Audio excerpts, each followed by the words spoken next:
Tous les évêques de la province ecclésiastique de Douala seront réunis dans l'archevêché de Douala dans le cadre de leurs travaux. Et comme à l'accoutumée, ils se rassemblent pour s'interroger sur des questions et des thématiques prégnantes et importantes concernant la vie de l'Église de leur localité, notamment la province ecclésiastique de Douala. Alors, pour décrypter ce travail, pour décrypter les travaux qui meublent l'activité d'une province ecclésiastique, nous avons sur ce plateau de questions de vie, questions de foi, invité Monseigneur Dieudonné Bayemek, qui est vicaire général de l'archidiocèse de Douala. Alors avec lui, nous allons revenir de long en large sur cette grande rencontre, sur cette organisation hiérarchique de l'Église, ce regroupement des églises particulières. Alors, Monseigneur Dieudonné Bayemek, merci d'avoir accepté notre invitation. Merci aussi de m'avoir invité. Alors, avant de revenir à vous pour qu'on essaie ensemble de creuser ce sujet qui nous intéresse pour ce grand rendez-vous des évêques de la province, nous prenons juste une petite transition et juste après nous revenons.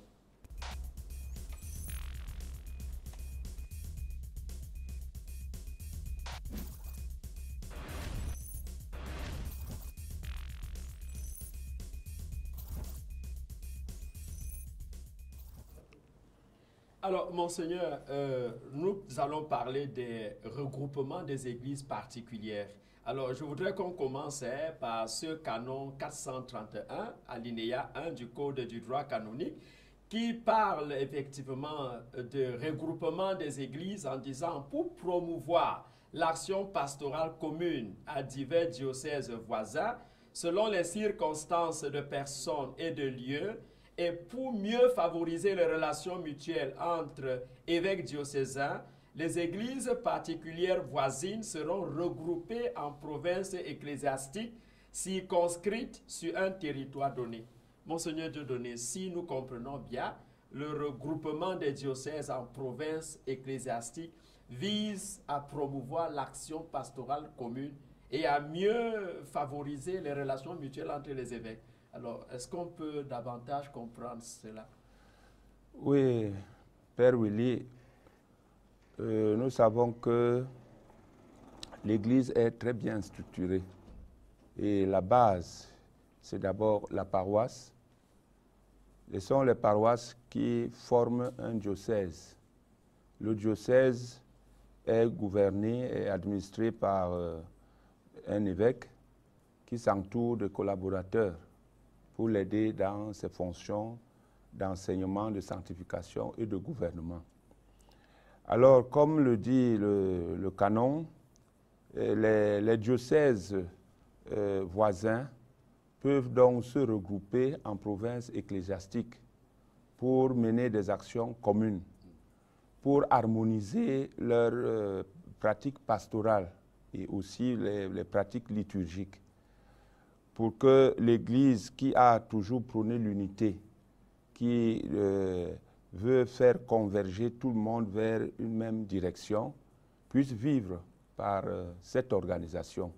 C'est donc pour obéir à cette recommandation de l'Église que la province ecclésiastique de Douala s'est donc constituée et comprend les 6 diocèses actuellement, les 6 diocèses qui la composent, à savoir l'archidiocèse de Douala, le diocèse de Déa, Zeka, Konsamba, Bafang et Bafoussam.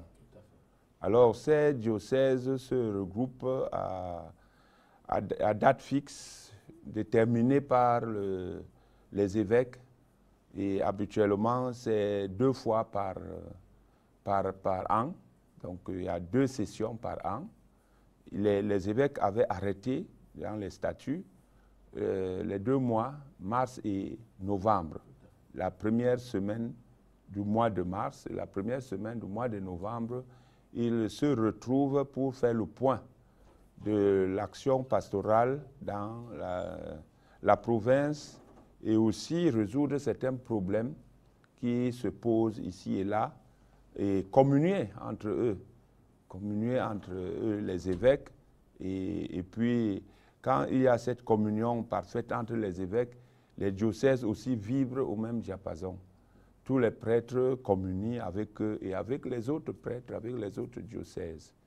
Alors, Monseigneur se rend compte que ces évêques ne se retrouvent pas souvent seuls et ils sont accompagnés de leurs proches collaborateurs, les vicaires généraux, les chanceliers. Quel est leur rôle autour des évêques? Oui, justement, comme dans le diocèse, l'évêque s'entoure des collaborateurs directs. L'évêque a un ou des vicaires généraux, et il a un chancelier, il y a un économe et bien d'autres services centraux qui aident l'Église à fonctionner normalement. Alors, au niveau de la province ecclésiastique, les évêques viennent à la province à la réunion avec les vicaires généraux qui sont aussi les membres. Il y a les chanceliers. Nous avons, les vicaires généraux doivent implémenter au niveau même des diocèses, implémenter sur le terrain les directives données par l'évêque dans le diocèse déjà. Donc l'évêque organise la pastorale, prend des initiatives et les vicaires généraux sont chargés du suivi de ces initiatives. Veiller à ce que les décisions de l'évêque, ces directives, soient respectées par tous. Et c'est la même chose que les vicaires généraux font au niveau de la province.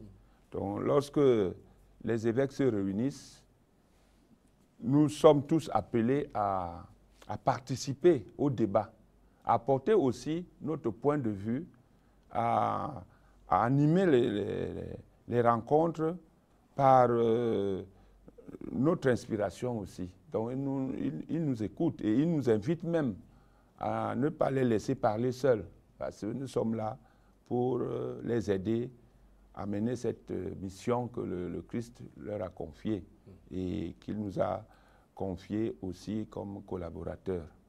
Alors, les chanceliers, c'est les chanceliers, comme dans tout le diocèse, le chancelier est pratiquement l'âme. C'est lui qui conserve, c'est l'archiviste, n'est-ce pas, du diocèse, qui conserve tout ce qui est dit, tout ce qui est fait. Hein, c'est la mémoire. La mémoire. Et au niveau de la province ecclésiastique, les chanceliers jouent le même rôle. Donc c'est eux qui notent tout ce qui est dit et en font un résumé pour que, à la sortie de la conférence, on retrouve tous les travaux dans les actes qu'on remet à chaque participant. Donc ils ont un travail assez contraignant, les chanceliers. Ils doivent être attentifs pour que tout soit bien fait. Alors, tous travaillent ensemble, mais il y a un chancelier qui est le secrétaire permanent et l'archiviste de la conférence.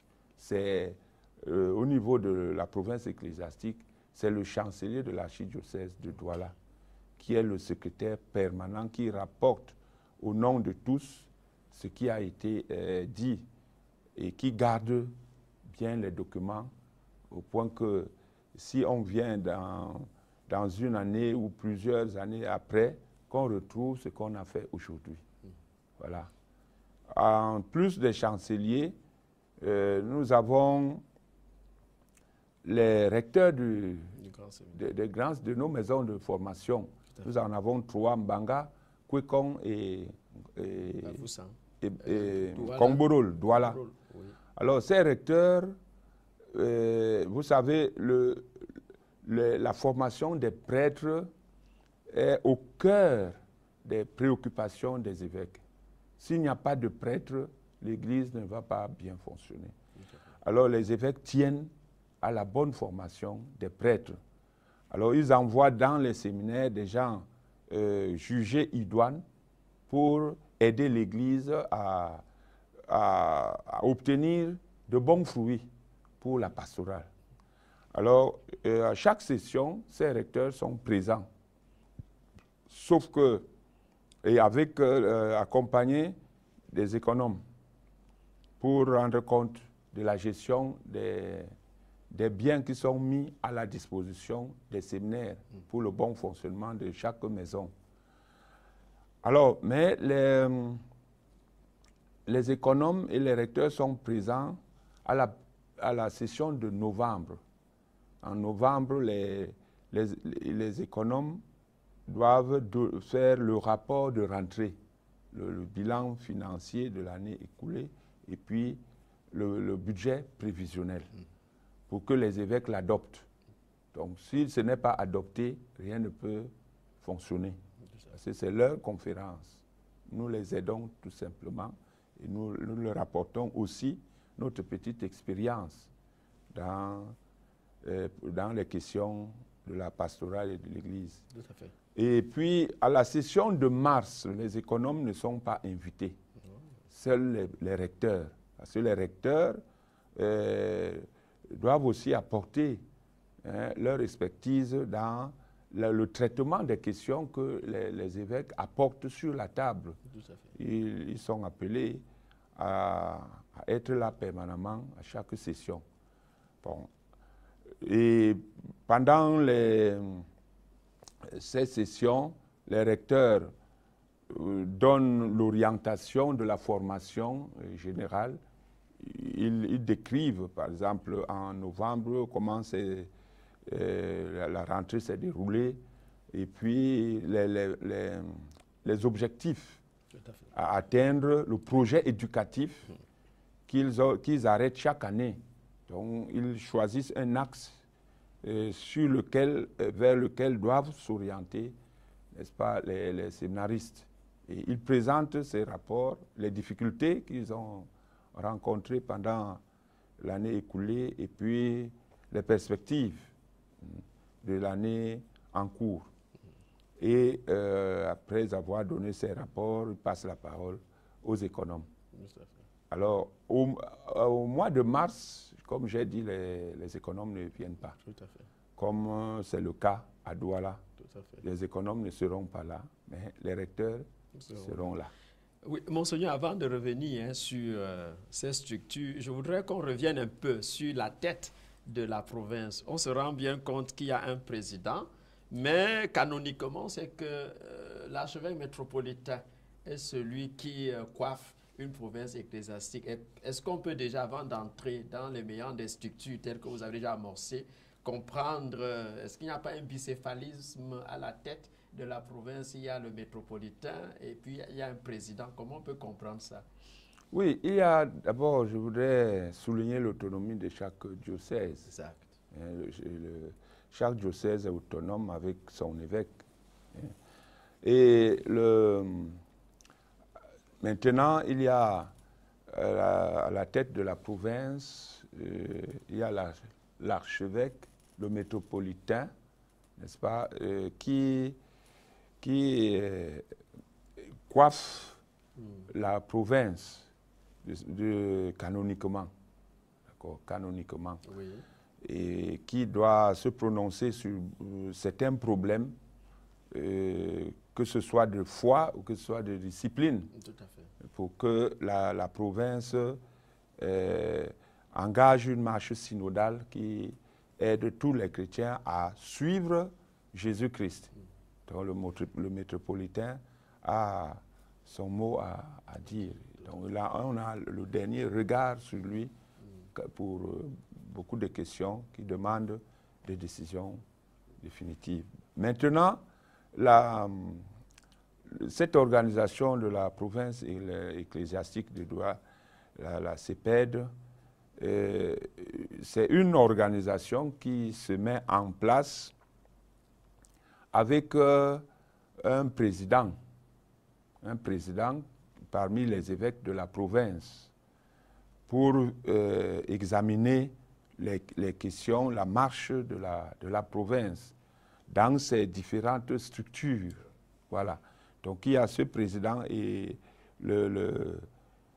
avant c'était 1 an, chaque année on changeait et c'est de façon rotative. Il n'y a pas question d'élection ici.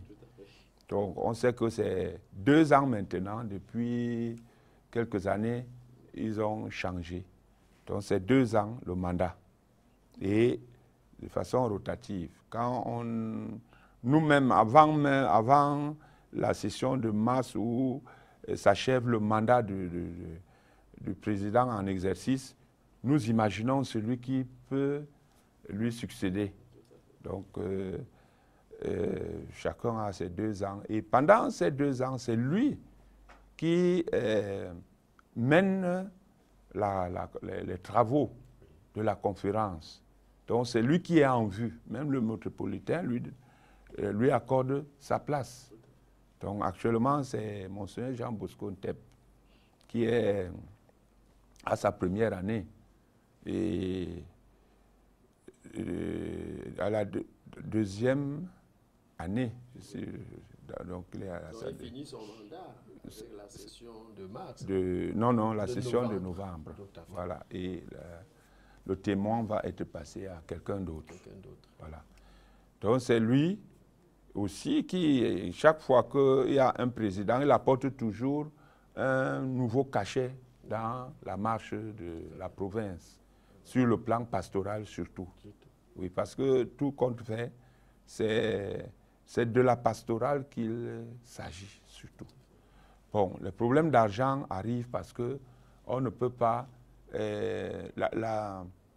les finances viennent appuyer l'action pastorale. Et c'est pour cela qu'il y a aussi des problèmes d'argent qui sont évoqués et traités. Mais sinon, voilà comment il fonctionne actuellement. Et au niveau des vicaires généraux, le vicaire général du président en exercice est aussi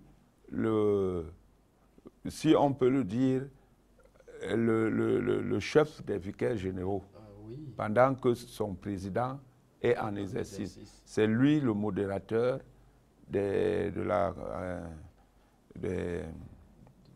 travaux, n'est-ce pas?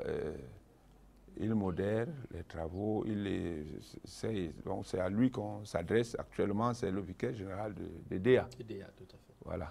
Alors, Monseigneur Dieudonné Bayemeg, vous êtes l'un des anciens, il faut le dire, des vicaires généraux, parce que vous êtes à la tête de l'archidiocèse de Douala depuis belle lurette. Ça veut dire que vous avez tellement pris part à ces organisations-là. Je voudrais qu'on amorce maintenant le pan des travaux, parce que quand vous vous retrouvez, vous l'avez dit, le vicaire général du présent en exercice modèle les travaux. Et nous savons bien que les travaux tournent autour parfois d'un exposé. Vous avez parlé tout à l'heure de l'audition des rapports de la Soprès, du tribunal ecclésiastique, du Lopus Securitatis, des recteurs de maisons de formation. Il y a même le huis clos des évêques. Mais je voudrais qu'on aborde le premier sujet qui porte sur le thème qui meuble ces travaux, parce que vous montez tout sur une conférence, sur un entretien. Et je crois que pour le cas d'espèce, vous parlez de comment évangélisons-nous aujourd'hui et comment devons-nous évangéliser pour plus d'efficacité. Je crois que c'est le thème qui va meubler les travaux en dehors des autres articulations.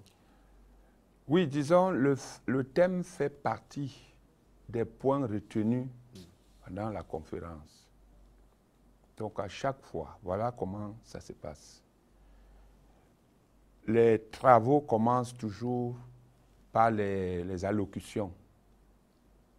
La première allocution, c'est celle de l'évêque qui accueille la conférence, donc pour son mot de bienvenue. Et la deuxième, c'est celle du président en exercice qui oriente la conférence et rappelle les différents points qui sont sur la table et puis ouvre les travaux. Et ensuite, nous avons l'audition du rapport de la dernière conférence par le secrétaire permanent, le chancelier secrétaire permanent. Et après cela, selon les cas, on peut introduire le thème retenu, qui souvent prend plusieurs sessions. On peut introduire ce thème et on l'expose.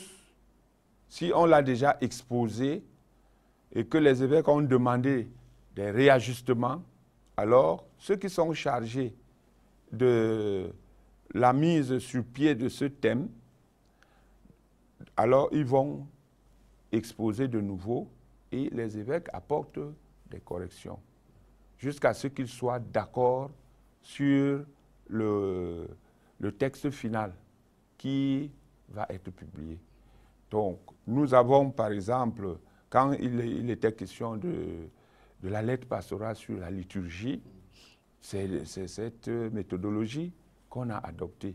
Donc, on charge les gens de faire une mouture qui est présentée aux évêques et qui lisent, on lit ensemble avec tout le monde, et chacun apporte son amendement par rapport au texte, fond et forme, et puis jusqu'à ce qu'on termine, même si ça doit prendre 4 sessions, parce que c'est une lettre qui va être publiée et par les évêques.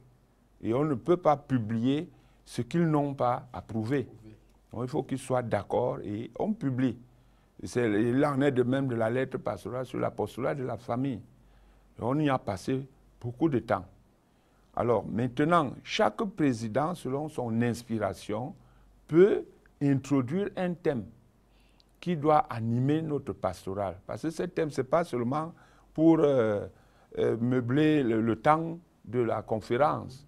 C'est en vue d'animer la pastorale, d'apporter quelque chose de plus dans notre vie chrétienne, dans notre vie spirituelle, dans la pastorale.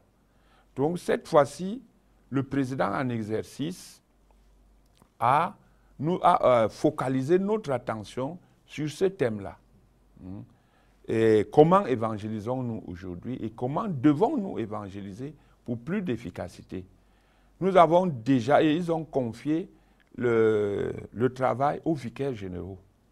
Donc les vicaires généraux, avant la session de novembre, se sont réunis pour travailler. C'était confié à la session de mars. Nous avons travaillé et à IDEA, d'abord chacun a travaillé à part soi dans son diocèse et nous avons apporté les travaux des diocèses pour une synthèse à IDEA.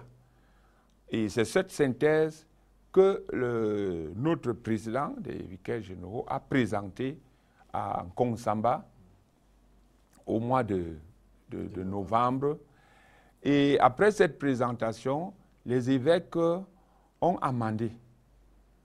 Et ces amendements ont fait l'objet d'autres points qui devaient être ajoutés et des corrections à apporter à ce thème pour qu'au mois de mars, c'est ce mois, qu'on puisse encore leur lire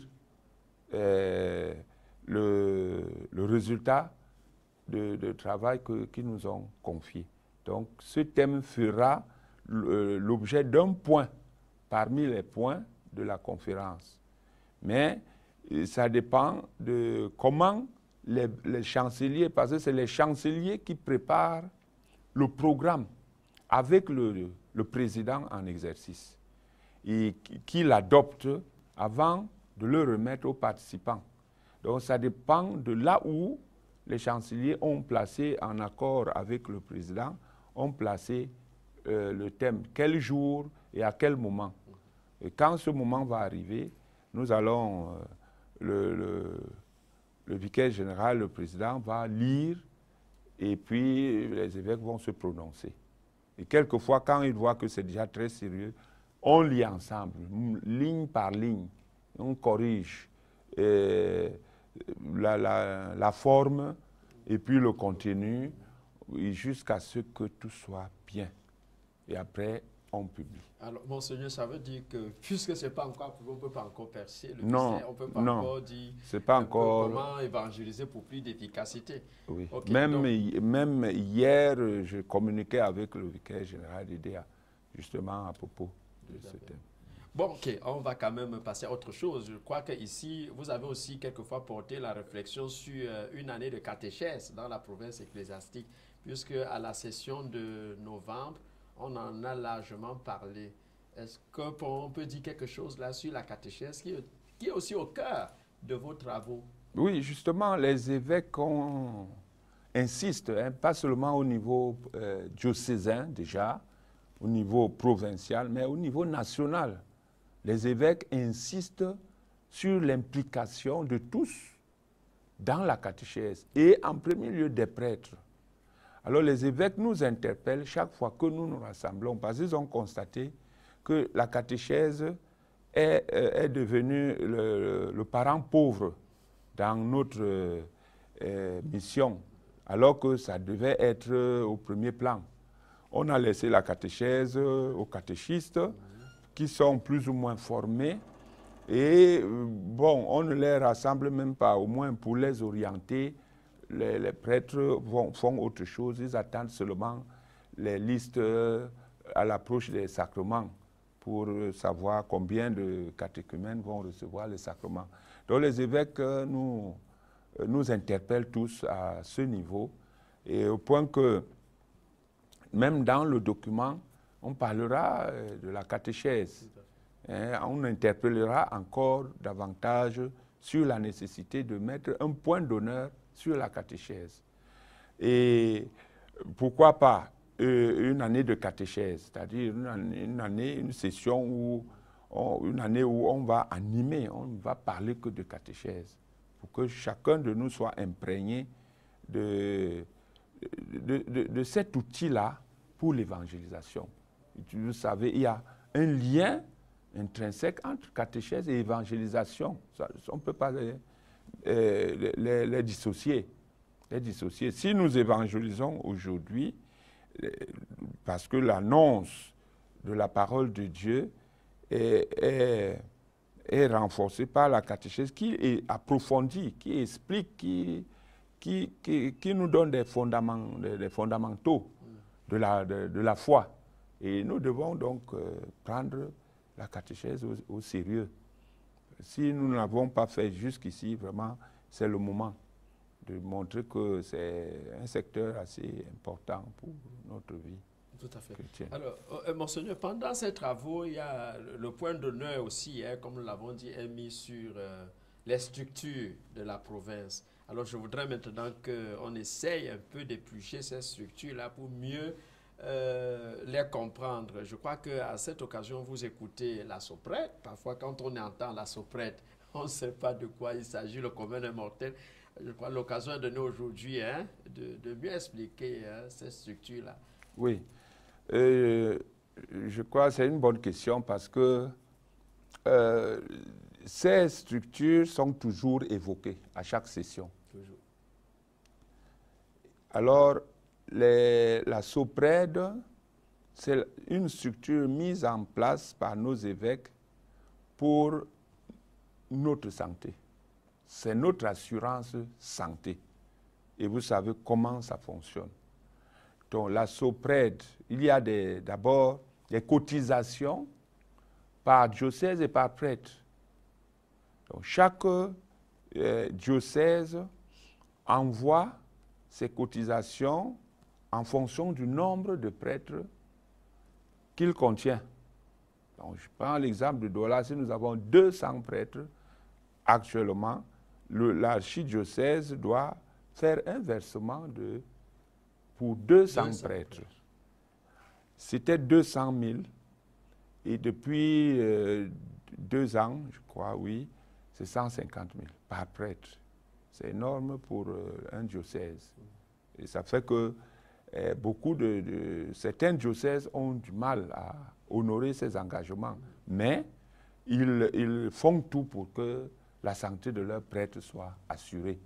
Donc lorsque le prêtre est soigné, si un prêtre est hospitalisé, il y a une prise en charge qui est donnée à l'hôpital et l'hôpital communique directement avec la soprède diocésaine, parce que chaque diocèse a soprède.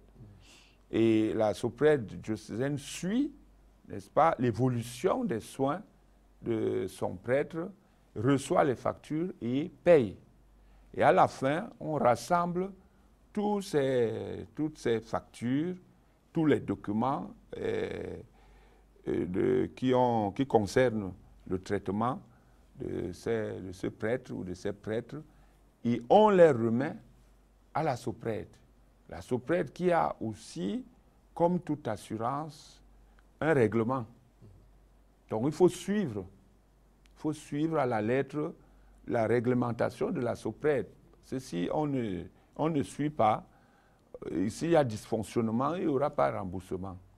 Donc il faut que tout soit conforme, comme c'est indiqué. Et quand c'est conforme, la sous-prêtre rembourse pour le moment entièrement tout ce qu'on a dépensé pour vous. Maintenant, si c'est un prêtre tombe malade et va à l'hôpital comme ça, seul, il n'a pas eu de prise en charge, mais il va, bon, c'est pratiquement la même procédure. Donc le prêtre va justifier tout ce qu'il a eu à dépenser à partir des ordonnances, à partir des factures, et puis on exige des étiquettes des médicaments, n'est-ce pas, pour montrer que effectivement ce médicament qui est mentionné sur le papier, il est vraiment réel.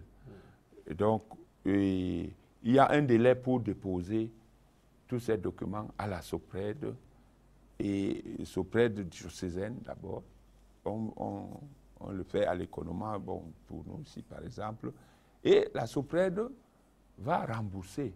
Bon, certains diocèses ont ce système que la sous-prêtre rembourse au diocèse et le diocèse repartit aux prêtres qui ont eu les soins justifiés. Il repartit.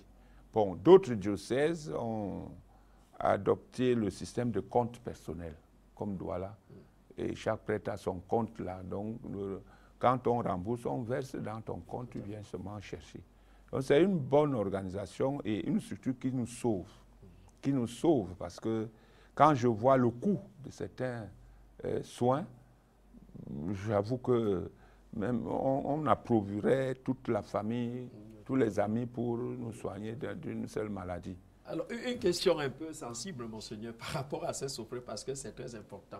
Est-ce qu'il y a un hôpital indiqué pour se faire soigner? Est-ce que quand on tombe malade, on peut se rendre dans n'importe quel hôpital, ou bien au préalable, il faut prendre une fiche chez le conhomme, je ne sais pas où, à la sous-prêtre, qu'on doit remplir? Est-ce que si je tombe malade et que je m'en vais chez un naturopathe, par exemple, comme vous savez, Monseigneur Samuel, il a une pharmacie naturelle, si je vais là-bas, est-ce que je pourrais être remboursé? Ce détail-là, bon, ça vaut la peine? En fait, c'est des questions techniques que le secrétaire exécutif, la sous-prêtre,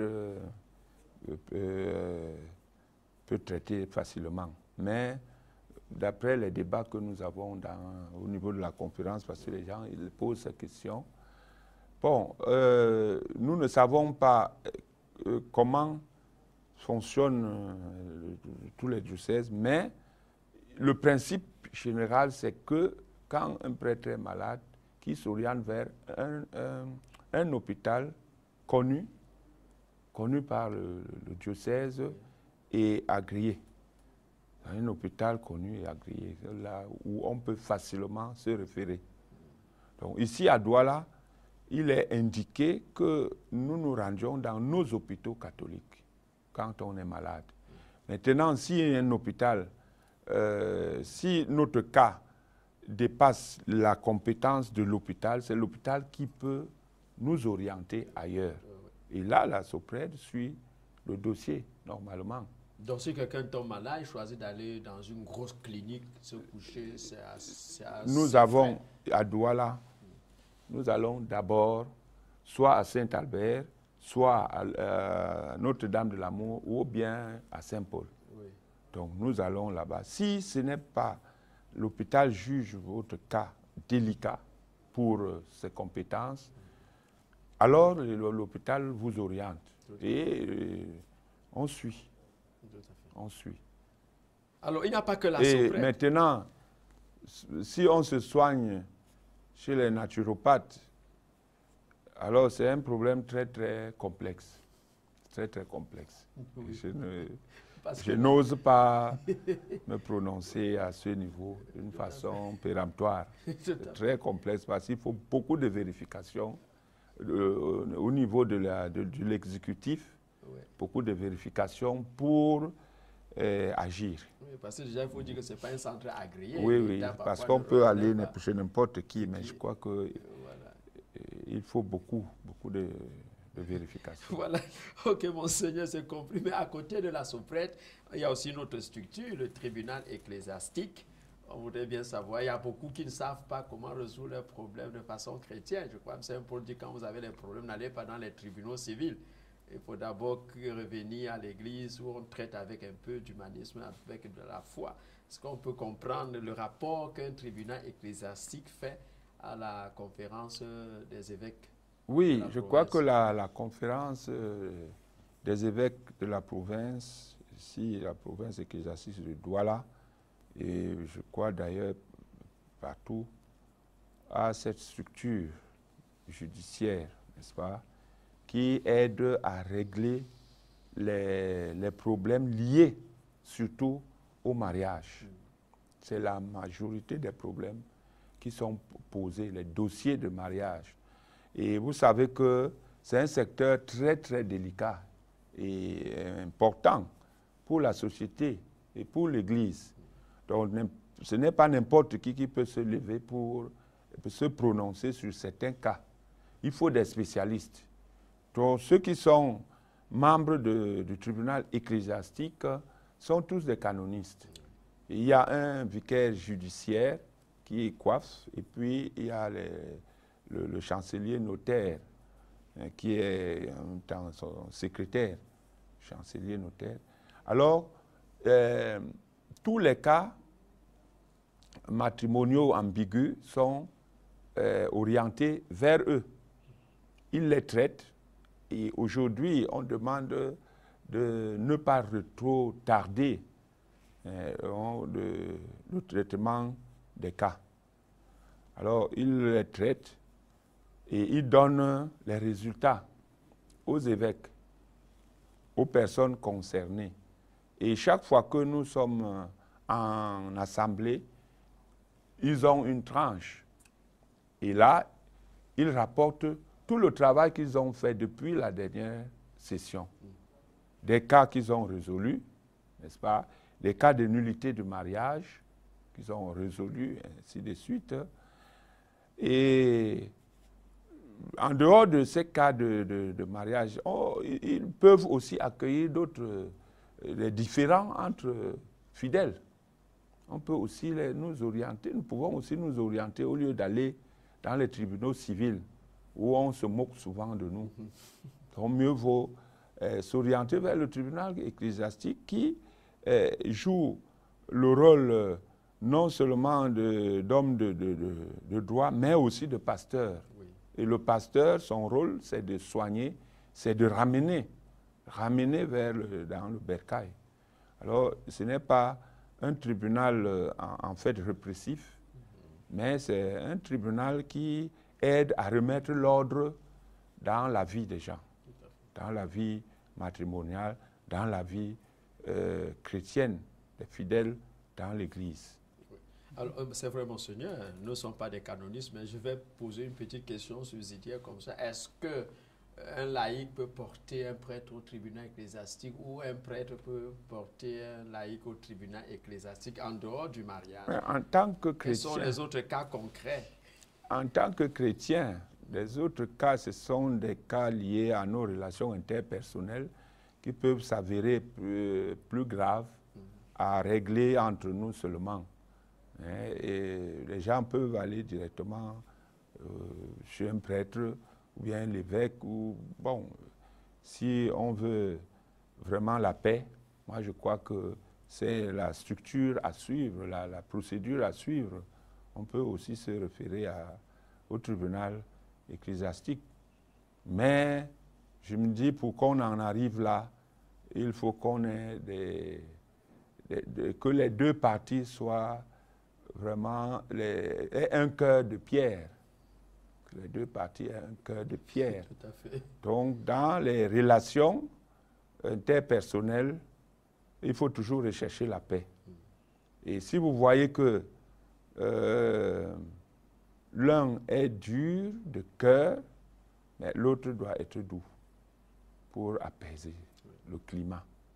Le climat. Même entre nous, les prêtres, même entre nous, vous savez, nous ne sommes pas des saints et chacun de nous a sa part de complications dans la vie, de complexité dans la vie.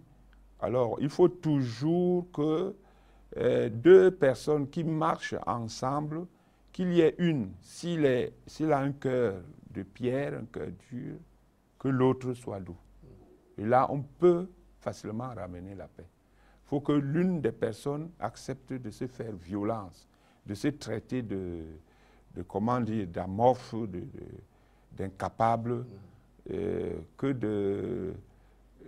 d'entrer dans la logique de la riposte ou de la vengeance, je crois. Oui. Alors, vous avez aussi une autre structure, l'Opus Securitatis. L'Opus Securitatis. Qui est aussi très important. Oui, oui, c'est une structure qui assure la retraite des prêtres. La retraite des prêtres. Là aussi, il y a une cotisation annuelle par prêtre. Je crois que pour le moment, c'est 50 000 francs par prêtre. Et cette cotisation qui se fait chaque année, n'est-ce pas, qui permet que les prêtres qui ne sont plus actifs soient aussi assurés de leur subsistance. Alors, dans l'archidiocèse de Douala, à partir de 70 ans, vous bénéficiez déjà de l'Opus Securitatis, à partir de 70 ans.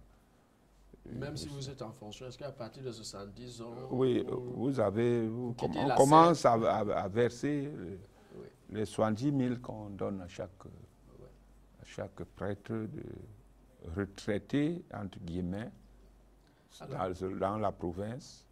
On verse son argent dans son compte. Tout à fait. Monseigneur, oui, ça c'est l'Opus Securitatis. Est-ce que retraité, le prêtre en question continue à bénéficier son traitement dans son ses émoluments? S'il est actif. Parce qu'il y a des prêtres qui ont atteint 70 ans, oui, mais à qui l'archevêque accorde encore de continuer s'ils ont la possibilité de le faire. Ils ont encore des forces pour continuer. Alors, ils sont actifs. Donc, on les considère comme des prêtres actifs dans la paroisse vicaire. Alors, s'il n'est plus actif, la paroisse ne lui verse plus ses émoluments comme un prêtre actif. Il faut bien comprendre cela. Parce qu'il y a là deux choses. On peut devenir inactif à cause de la maladie, oui, sans avoir atteint l'âge de 75 ans. Oui. Moi, je parle de l'âge à partir de laquelle on vous verse l'argent de l'Opus Securitatis, 70 ans. 70 ans. Bon, maintenant, si vous êtes actif à 70 ans, je prends l'exemple de certains qui ont continué et qui sont même encore en action. Oui. Donc, ils reçoivent normalement leur émolument pour la mission, oui, la mission qu'ils mènent. Et bien sûr, c'est à 75 ans qu'on arrête. Tout à fait. On arrête. L'âge de la retraite, c'est 75 ans. C'est 75 ans, l'âge canonique. Mais la province ecclésiastique de Douala a retenu l'âge de 70 ans où le prêtre est libre. Oui. S'il veut continuer à être employé comme prêtre actif, oui, que les forces lui donnent de le faire, alors l'évêque le laisse. Oui. Mais s'il décide, comme le feu abbé Polycarpe avant de mourir avait dit à 70 ans, il avait dit à l'évêque, je ne peux plus. J'arrête là. J'arrête là. Oui. Donc il ne faut plus m'affecter quelque part. Alors, il avait arrêté. Oui. Et dans ce cas... Dans ce cas, vous bénéficiez de de votre pension Oui, de l'Opus Securitatis. Oui. Et le diocèse vous donne encore quelque chose pour votre ration. Tout à fait. Et qu'on verse dans la paroisse qui vous accueille. Tout à fait. Donc, je prends l'exemple, l'abbé Simon que j'ai actuellement, il est retraité depuis mai, il reçoit l'Opus Securitatis. Ensuite, le diocèse verse dans son compte, dans le compte de la paroisse, la ration que nous retirons pour mettre à sa disposition. Tout à fait. Tout à fait. Très, très bien à comprendre, Monseigneur. Oui. Donc, à côté de ça, il y a, pour le cas de Douala, ce projet du chantier de PK 17 dont on entend parler, puisque lors de vos travaux, vous parlez des problèmes sociétaux et tout ça. Alors, est-ce que ce cas de PK 17, de quoi déjà il s'agit là, ce projet? Bon, les évêques ont voulu sécuriser certains avoirs de la province ecclésiastique. Et ils ont voulu les sécuriser en initiant ce projet qui consiste en quoi? C'est un terrain que les évêques ont acheté à PK 17 pour y bâtir une cité pour les étudiants, puisque c'est à côté de l'université. Voilà, donc c'est de ça qu'il est question. Ils vont bâtir et puis les étudiants, un peu comme à Saint-Thomas d'Aquin. C'est exactement la source d'inspiration de ce projet, Saint-Thomas d'Aquin. Parce que les étudiants errent là-bas, ils n'ont pas où aller. Quelques particuliers qui ont des maisons, c'est plein. Et d'autres souffrent chaque jour, aller-retour, par manque de logement. Voilà pourquoi les évêques ont voulu offrir à ces étudiants ce logement et en contrepartie recevoir quelque chose pour la caisse de la conférence. Là, c'est un projet de la province ecclésiastique. De la province, non, avec l'archidiocèse de Douala suit, parce que c'est sur son territoire, mais c'est le projet de la province ecclésiastique. Donc, ça veut dire que la province ecclésiastique peut faire des projets propres, comme la conférence épiscopale. Bien sûr, bien sûr. La province peut faire ses projets propres pour faire vivre la structure. Pour faire vivre la structure, c'est-à-dire ce qui entre dans ce projet, c'est pour alimenter principalement deux caisses. ONG Sopred et l'Opus Securitatis. Vous voyez? Parce que si le projet est fructueux, il permettra peut-être aux évêques de baisser le taux de contribution par prêtre dans ces deux structures qui prennent l'argent. Tout à fait. C'est le but. Alors, Monseigneur, c'est d'amortir. D'où prend l'argent, j'allais dire la conférence provinciale, prend l'argent pour une telle œuvre, un tel projet? Quelles sont les sources de revenus? La source de revenus, c'est l'une de ces structures. C'est l'une de ces structures qui a un peu plus d'argent. Au lieu de le voir seulement respirer là, on ne sait jamais. Donc on l'investit pour pouvoir rapporter. Et en ce moment, on est au moins sûr que chaque mois, il y aura de l'argent pour cette structure. Et puis, ça va permettre qu'au niveau des cotisations, on ne souffre plus beaucoup. Très bien. Vous avez déjà parlé des rapports des séminaires. Nous nous rendons compte qu'au cours de ces travaux, le huis clos des évêques, les gens entendent souvent, est-ce que c'est là où les évêques décident? Est-ce que les vicaires généraux et chanceliers et autres participent? Comment ça se passe? C'est vrai, peut-être vous n'y êtes pas, mais vous en savez quelque chose. Vous savez que c'est, comme je vous ai dit au départ, c'est la conférence des évêques. La conférence des évêques de la province ecclésiastique de Douala, en abrégé CEPED. Donc, les décisions, les grandes décisions de cette conférence sont prises par les évêques. Et même s'ils font participer leurs collaborateurs, la décision est prise par eux. Alors, il y a des questions délicates qu'ils ne peuvent pas débattre avec tout le monde. Et il y a quand même cette discrétion qui doit exister dans notre fonctionnement. Tout à fait. Hein, tout comme même en paroisse, il y a des problèmes qu'on ne peut pas exposer n'importe comment. Alors, il y a souvent une petite communauté qui réfléchit. Alors, les évêques se retirent en huis clos pour parler de certains problèmes dont l'exposé public pourrait créer même un scandale. Et pour leur permettre de réfléchir davantage sur certains autres problèmes, approfondir entre eux.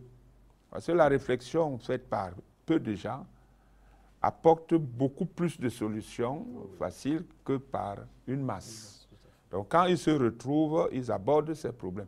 Quelquefois, quand le débat devient un peu houleux en assemblée sur un point, et le président dit, ou bien un évêque suggère huis clos.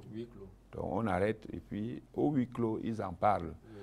Maintenant, si le problème a trouvé une solution et qu'il juge, nécessaire ou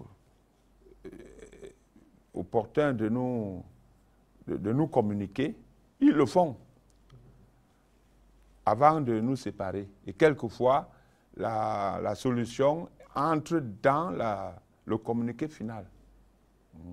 Mais il y a d'autres problèmes qui tardent à trouver une solution. Nous ne sommes pas obligés de nous dire ce qu'ils font là-bas. Nous attendons tout simplement la sortie du huis clos pour recevoir ou non, n'est-ce pas, le résultat de leur rencontre en tant qu'évêque. Nous ne sommes pas obligés d'y être. Et quelquefois, s'il y a un problème d'éclaircissement sur un point, soit sur un séminaire qui leur semble délicat, ils peuvent convoquer celui qui est en charge de ce problème-là. Même dans l'Opus Securitatis ou Sopred, ils peuvent le convoquer là-bas pour des éclaircissements avant de prendre la décision finale. Mais au-delà des travaux, Monseigneur, peut-être pour sortir de cette émission, il faut dire que l'ambiance est souvent conviviale. Alors, est-ce que vous pouvez nous partager un peu la vie lorsque vous vous retrouvez dans ce cadre-là? Oui, vraiment, le climat est bon enfant.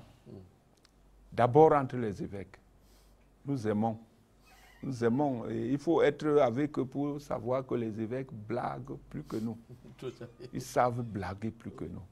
Donc, ils créent un climat de joie quand ils se rencontrent. Oui. Et je suis très content. Hein, ils se taquinent un peu et ils sourient. C'est-à-dire, ils nous amènent à comprendre que la vie chrétienne, c'est dans la joie qu'on doit l'amener. Donc, il y a cela. Et ensuite, ils s'ouvrent totalement à nous. Donc, nous pouvons les aborder soit individuellement, soit en groupe, librement. Et ils écoutent. Ils écoutent. Ils ne sont pas là pour blâmer. Mais quand il y a un problème sérieux, en tant que chef, en tant que responsable, donc ils réagissent pour nous orienter. C'est normal, comme père de famille. Mais le climat est très bon quand on se rencontre. Et entre nous aussi, la communion se partage, les expériences. Les généraux, les chanceliers. Oui, et tout le monde ensemble, jusqu'au chauffeur. C'est vraiment un bon climat. Oui, c'est des moments de communion. Les chauffeurs qui mangent à la table. Voilà. C'est des moments de communion inoubliables. Comme nous arrivons là dimanche jusqu'à... Sauf... au-delà du fait que les travaux sont intenses et il y a peu de temps de communiquer, mais le peu qu'on a à table ou les moments de pause crois que nous vivons une grande joie. Alors, puisque c'est l'archidiocèse qui reçoit cette session de mars, la conférence des évêques de la province ecclésiastique de Douala, alors Monseigneur, le vicaire général, quel est le mot que vous pouvez adresser au peuple de Dieu qui, de loin, n'est-ce pas, et de près en communion, va vivre cet événement et surtout arrosé par la radio-télévision Veritas qui se chargera de couvrir? Voilà, je suis tout à fait d'accord avec vous. La conférence vient à Douala pour traiter les problèmes d'Église. Donc, nous invitons tous les fidèles à communier spirituellement avec les évêques, même ceux qui n'auront pas la possibilité de prendre part à une messe ou d'écouter même la répercussion par la radio. Alors qu'ils communient avec nous. Et nous sommes en temps de carême, dans les différents exercices de carême, dans la prière, qu'ils pensent aux évêques qui viennent de partout pour venir animer cette conférence chez nous. Que les fidèles de l'archidiocèse soient avec leurs évêques. Ceux qui peuvent venir aux messes ici à la cathédrale, et je signale que nous aurons la messe ici à la cathédrale lundi à 6h15, l'aude et messe. Et mardi, nous serons à la paroisse Notre-Dame des Victoires de New-Bel 1 à 6h15 pour les laudes, suivis de la messe et du petit déjeuner là-bas. Et on revient ici pour les travaux. Et bien sûr, mercredi, la grande messe de clôture. Nous invitons donc les fidèles qui peuvent se dégager de leur... ou bien qui peuvent s'arranger au niveau de leur poste de travail, vraiment de prendre part à cette messe de clôture où on nous fait part du communiqué final de la conférence. Et la cathédrale, je sais que c'est notre église mère ici, que tous les autres se sentent impliqués dans cette célébration du mercredi qui clôture les travaux de nos évêques. Donc voilà ce que je peux dire à nos fidèles. Là où ils peuvent être, qu'ils y soient pour les célébrations eucharistiques. Alors, chers téléspectateurs, vous avez compris, vous l'avez compris d'ailleurs de Monseigneur Dieudonné Bayemek, vicaire général de l'archidiocèse de Douala. Vous pouvez prendre part aussi à cette grande rencontre des évêques de la province ecclésiastique de Douala, tout en venant librement à la cathédrale Saint-Pierre-et-Paul de Douala, lundi à 6h15, pour prendre part à cette grande messe que célébrera les évêques, évidemment, de la province ecclésiastique. Et vous pouvez aussi, mardi, les retrouver, tous les évêques, avec leur suite à la paroisse Notre-Dame des Victoires de Nouvelle, où vous aurez l'occasion de les saluer, de les embrasser, et puis de leur apporter toute votre joie et de prendre aussi leur bénédiction. Et nous pouvons revenir ici mercredi à 6h15, évidemment, pour la grande messe de clôture, ensemble avec les évêques. Donc, vous avez l'occasion de participer de près ou de loin, mais aussi de près en venant prendre part à ces rencontres spirituelles. Merci, Monseigneur, d'avoir accepté de venir partager avec nous, n'est-ce pas, cette expérience, parce que très souvent on entend province ecclésiastique, séminaire annuel des évêques, conférence épiscopale, on n'y comprend pas grand-chose. Mais aujourd'hui, avec vous, nous avons compris ce que c'est que la province ecclésiastique de Douala. Merci encore une fois de m'avoir invité et je vous souhaite de passer un bon carême. Et nous n'avons qu'à vous dire bons travaux, puisque merci. Vous allez commencer les travaux dès lundi avec les évêques. Voilà, merci. Merci pour cette œuvre que vous faites pour l'Église. Et je voudrais signaler, j'ai oublié une chose importante.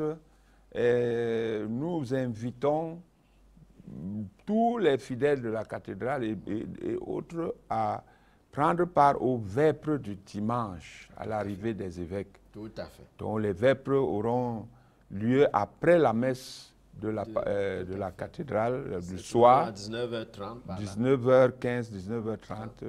nous aurons les vêpres Tout à fait. et chanter. Je crois que l'occasion sera donnée à ce peuple de Dieu qui sera là pour la messe de dimanche soir, de rester, Voilà. suivre, accueillir les évêques, avec ces voilà. vêpres du soir. Merci, Monseigneur. Bons travaux. À vous, chers téléspectateurs de radio et télévision Veritas, restez toujours scotchés sur nos antennes. Nous sommes désormais avec vous à plein temps. Et continuez à prier pour nous, pour que nous puissions être là toujours pour vous apporter l'information dont vous avez besoin pour affermir votre foi et élever votre âme vers le Seigneur, puisque à travers l'évangélisation, nous sommes à vos côtés, sur vos lits de maladie ou bien dans votre lit de vieillesse. Veritas est à vos côtés pour vous secourir, pour vous soutenir et pour vous réconforter. Merci et à la prochaine pour un autre rendez-vous de questions de vie, questions de foi. Merci.